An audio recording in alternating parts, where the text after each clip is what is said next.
The scaler shrieked against the back molar just as my phone buzzed against the metal tray. I kept my eyes on the tooth, the suction, the rinse. I did not look. Not until the vibration came again and the preview line flashed across the top of the screen. We've booked the entire week of July 4th. My assistant stopped mid-step, glancing at the phone, then at me. Another buzz followed a heartbeat later. Whole family. 32 people. I set the scaler down very carefully. The tiny click of metal on metal sounded too loud in the bright white room. Outside the operatory, someone laughed at a joke in the hallway.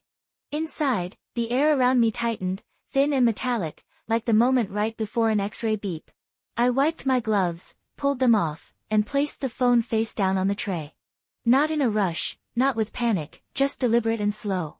They thought it was a harmless family announcement, another decision I would absorb in silence. They had no idea what a closed mouth can start. My name is Juliet Rowan Hale, and most of my life has felt like standing in a doorway that never quite opened for me, close enough to hear every conversation, never close enough to belong inside it. I am the middle child, the in-between, the filler. The person people remember when someone needs a ride, a favor, a babysitter, a signature. Not when someone needs a story, or a seat saved in the front row. My older brother, Callum, has always been the headline. The athlete, the risk-taker, the one my mother bragged about while turning burgers at barbecues.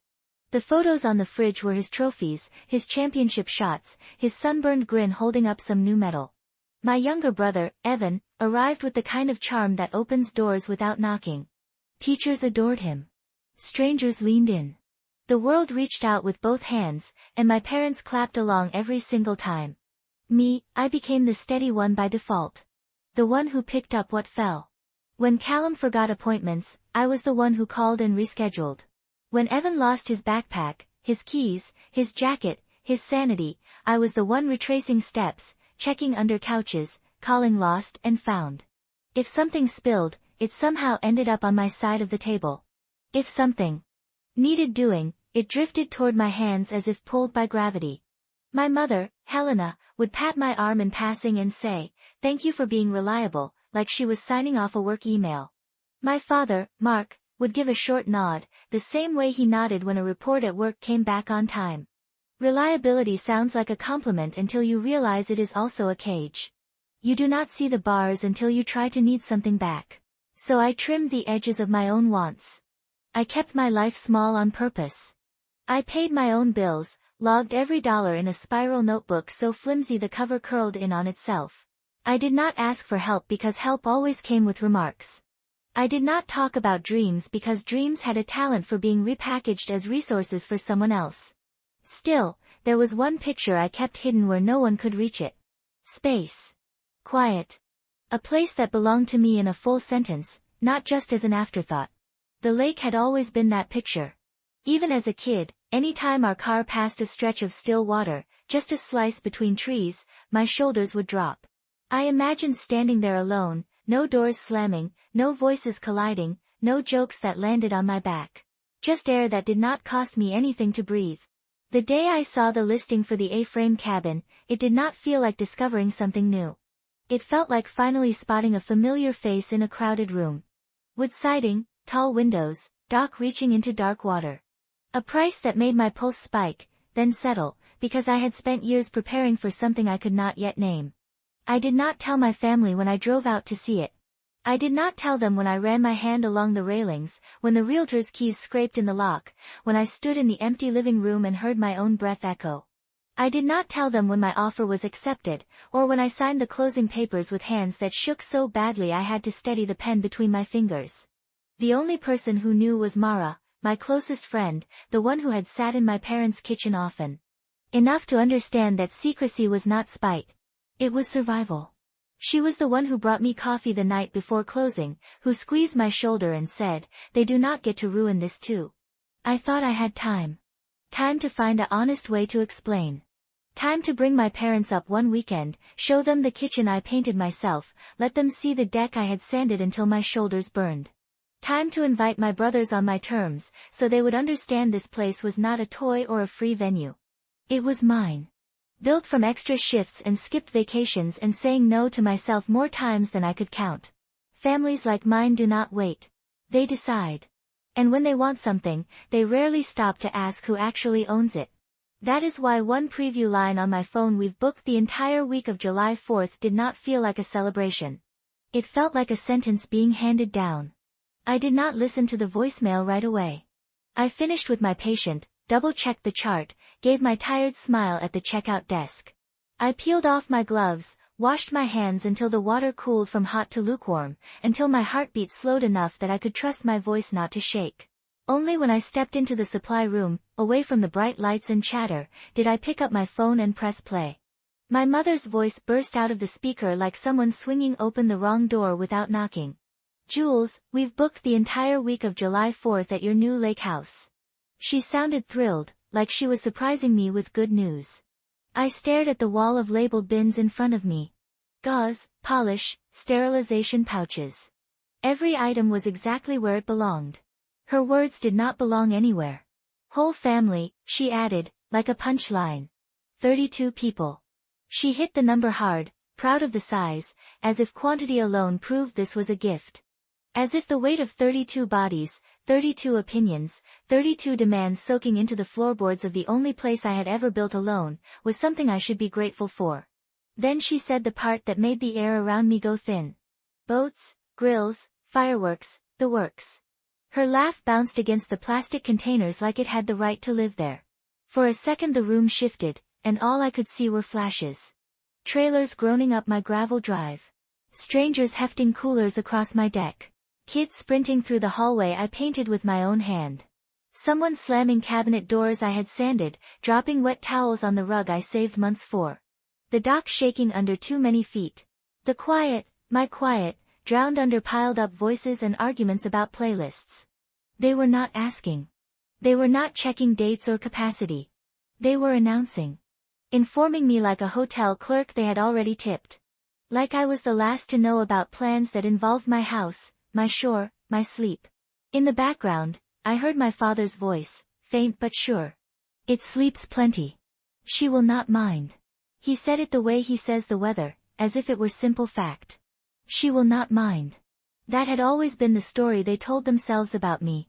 That I would shift, make space, absorb the mess, smooth the edges. That I would smile and say it is fine, even when it never was.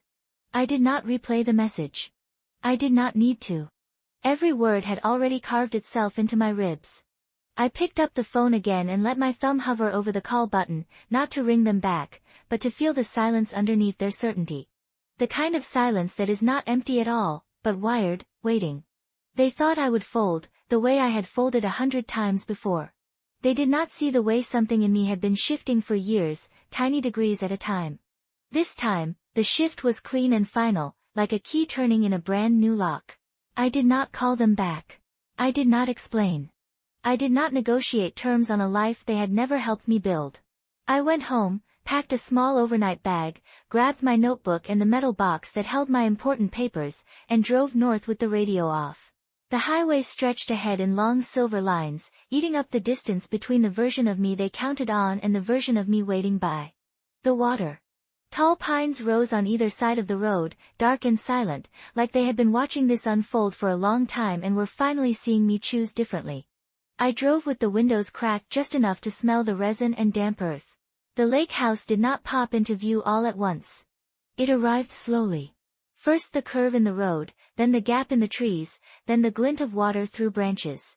Finally, the A-frame itself, settled at the edge of the shore, its roof slicing clean into the evening sky.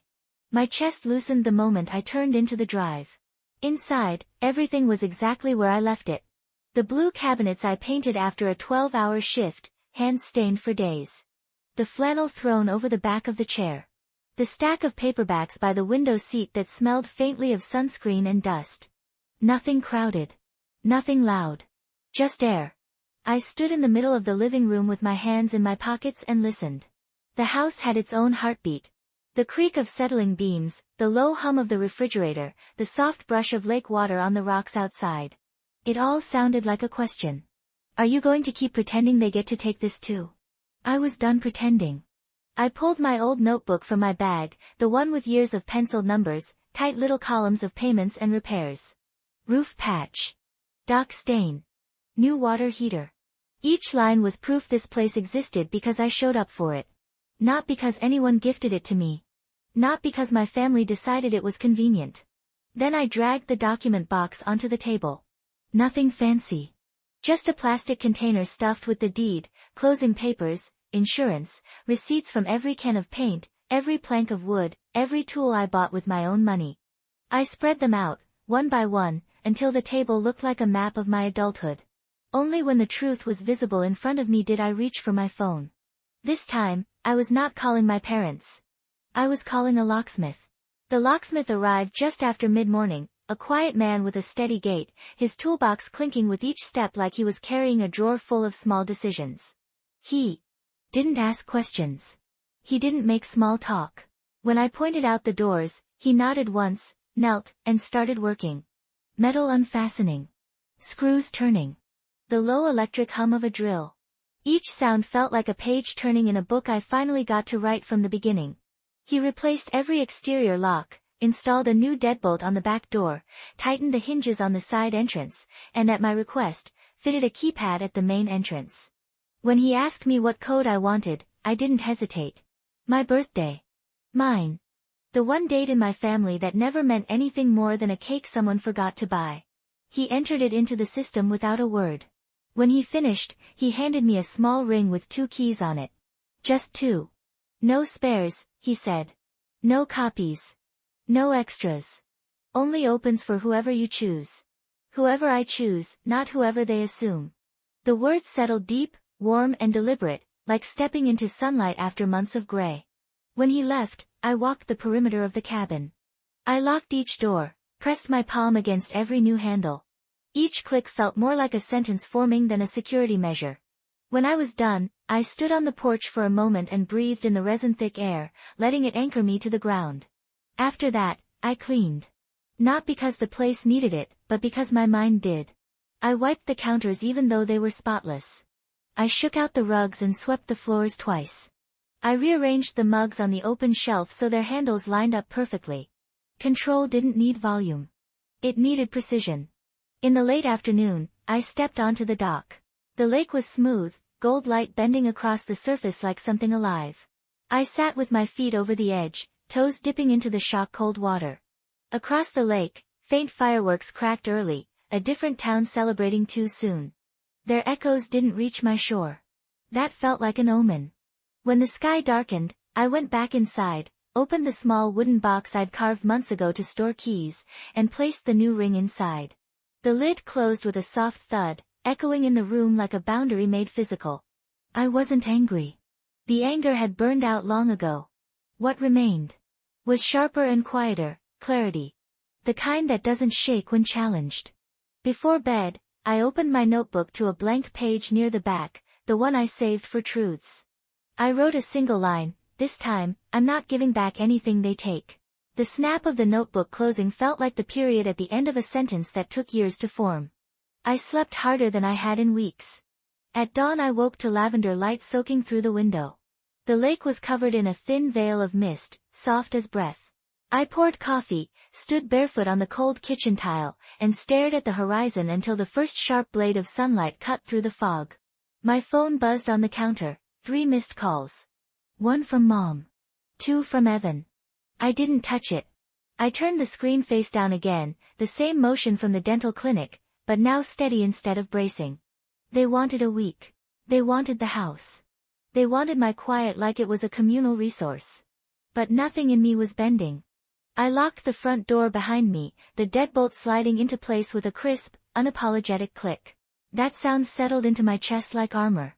This time, I whispered into the empty air, I'm not fixing what they broke. Not this time. Not ever again. They arrived on a Thursday. I heard them before I saw them, engines rumbling, music thumping, laughter rising too loud for the hour. 30 minutes before sunset, a procession of headlights carved through the trees, sweeping wide arcs of artificial light across the pines like they were staking claim on land that didn't belong to them. Then the first car turned into my drive. Callum's truck. Of course. He jumped out like he'd been elected mayor of my property, slamming his door so hard it shook the gravel. Evan followed behind, already shouting directions at cousins and cousins-in-law who weren't listening. Their voices rolled over each other, a tidal wave of assumption. My parents' SUV pulled in last, stopping closest to the porch, because proximity is the language of entitlement. From the loft window, I watched everything without moving. Bags unloading. Coolers being dragged. Kids running toward the dock. A teenager carrying a karaoke machine. Someone unfolding a huge foldable table right in my driveway, as if my house were a free event. Venue they had every right to set up. I did not go out. I did not wave. I observed. Finally, my mom marched up the porch steps, grocery bags looped along her arms. She smiled wide, like she was starring in her own welcome commercial. She grabbed the doorknob and twisted. It didn't move. She stopped. Tried again. Harder. Confusion tightened her face. She reached for her purse, fingers searching for a key that never existed. Only then did I open the door. Slowly. Quietly. The sound was small. The impact wasn't. "Hi, Mom," I said, voice even. "Looking for something?" Her expression flickered rapid fire, surprise, irritation, then something sharp she tried to swallow. "Sweetheart, the lock must be sticking. This house is old." "It's not sticking," I said. "It's new." Behind her, my father frowned. Callum's grin froze mid-brag. Evan's arms full of coolers lowered an inch. This was not the story they'd prepared for. Not the version of me they were expecting. And not the version they would ever see again. Callum stepped forward first, always the family's self-appointed captain, his grin resurfacing like he could charm the situation back into the shape he preferred.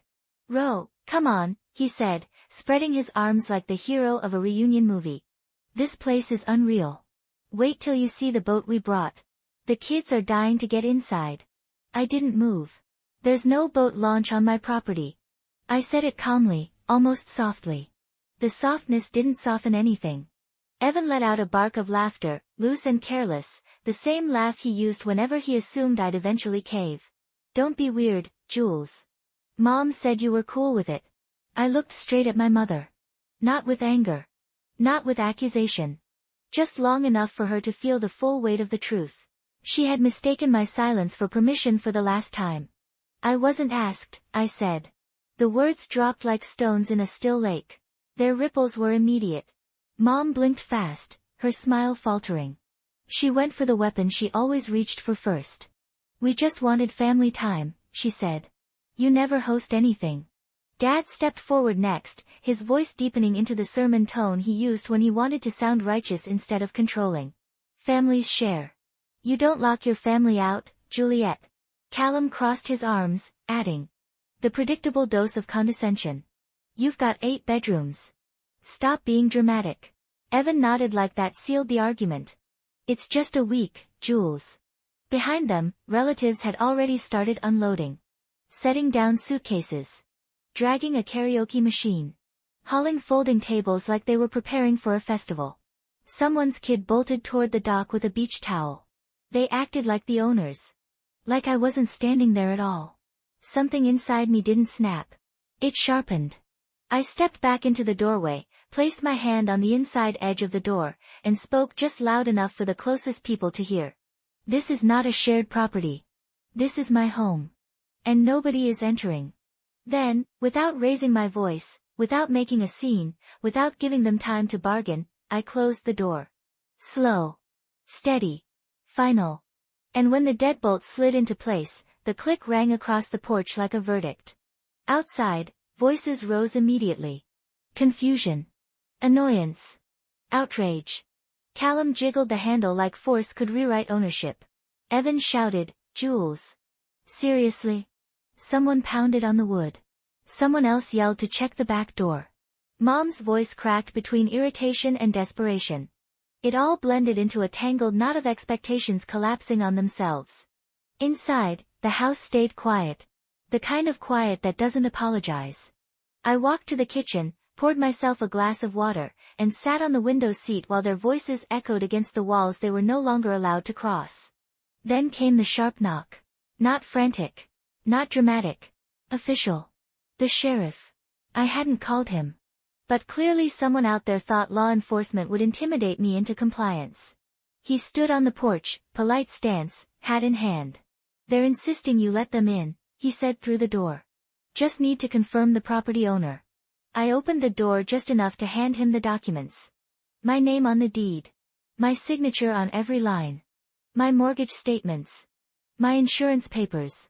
Proof that this land was mine in every way they refused to acknowledge. He scanned the paperwork, nodded once, and turned to face the crowd. "She's the owner," he said. "She decides who enters." The silence that followed was the loudest sound I had ever heard from them. Callum's shoulders dropped. Evan's mouth opened then closed. Mom's eyes darted between the door and the ground. Dad's face tightened, pride curdling into humiliation. None of them had expected a boundary that held. The sheriff tipped his hat toward me. "You're all set," he said. I thanked him, closed the door again, and this time, the deadbolt sliding in felt like a full exhale. That night, I curled up on the dock under a blanket. The lake was dark and reflective, calm as a kept promise. Northern lights were rising in faint green ribbons across the sky, rippling against the water. Behind me, somewhere down the road, 32 people huddled on the public access area they never imagined they'd have to use. Mosquitoes thick. Tempers thinner. Plans crumbling one by one. They had come expecting a vacation. What they got was a consequence. By Sunday, the shoreline was empty again. Cars gone. Tents gone. Voices gone. Only the quiet remained. And for the first time in my life, the quiet didn't feel like something stolen from me. It felt like something I had protected. Something I had chosen. Something that finally belonged to me. By Sunday evening, the lake looked untouched again, like the water itself had erased every trace of them. No coolers. No folding tables. No cousins shouting across the shore. Just stillness. Wide. Deep. Undisturbed. I stood on the deck with my mug cupped in both hands, the steam drifting up into the soft morning air. The boards were cool beneath my feet. The mist rose in thin strands along the lake, moving the way breath does when someone finally calms down. My phone sat on the kitchen counter behind me. Silent. A few missed calls from the first night, but nothing new. They had finally stopped pushing. Not because they understood, but because reality had given them no other choice. Space feels different when it is earned rather than granted. It doesn't feel like abandonment. It feels like oxygen. I walked through the house slowly, letting my fingers trail along the edges of things I had built myself. The cabinets I sanded until my hands ached. The rug I saved for months to buy. The bookshelf I assembled on a rainy night when the only sound was the hammer tapping into place. Everything was where I left it. Which meant everything was finally mine. For once, nothing had been rearranged to make someone else comfortable. No cousin's suitcase blocking the hallway. No uncle's cooler dripping on my hardwood floors. No voices rising over each other like their needs were the only ones worth hearing. The house breathed with me instead of against me. I spent the first afternoon on the dock, letting the cold water slide over my toes. The dog rested his head on my knee while the breeze moved through the trees in slow, forgiving waves. For the first time in years, I didn't feel like I had to rush through a moment before someone else claimed it. I had no obligations. No emergencies. No sudden demands disguised as family bonding. Just quiet. And it didn't feel empty. It felt earned. In the evenings, I replayed the moment I closed the door, the sound of the deadbolt sliding into place. Not out of spite. Not out of anger. But to remind myself that I was capable of drawing a line and keeping it. That click was a kind of exhale I didn't know I had been holding for decades. Sometimes I would catch myself expecting footsteps on the path or voices rising outside. Old habits. Old fears. Old reflexes. But the path stayed empty. The forest stayed still. The lake kept its gentle rhythm. The house no longer braced for intrusion. And neither did I. When the sky darkened each night, and the stars scattered across the water's surface, the house glowed warm from the inside. My inside. Not crowded. Not claimed. Not interrupted. Just lived in. I didn't know what the next conversation with my family would look like. I didn't outline speeches. I didn't rehearse explanations. I didn't plan forgiveness or confrontation. I let the uncertainty sit beside me, quiet and harmless, like a guest who didn't require anything from me. The lake had stopped being an escape. It had become a mirror. And what it reflected wasn't who I had been in their world. It was who I had been becoming in mine. A person who didn't disappear when she stopped accommodating. A person who didn't collapse when she stopped absorbing. A person whose worth didn't hinge on someone else's approval. A person who could choose her own quiet and claim it without shame. Boundaries aren't punishments. They are doors you learn to lock without apology. And on the night the northern lights rippled across the water, green and violet threads reflected back at me in shimmering lines. I realized something simple: silence isn't absence. It's ownership. If you've ever rebuilt your life one quiet decision at a time, you know exactly what that kind of silence feels like. And if my story feels like yours, stay close. There's more on the way.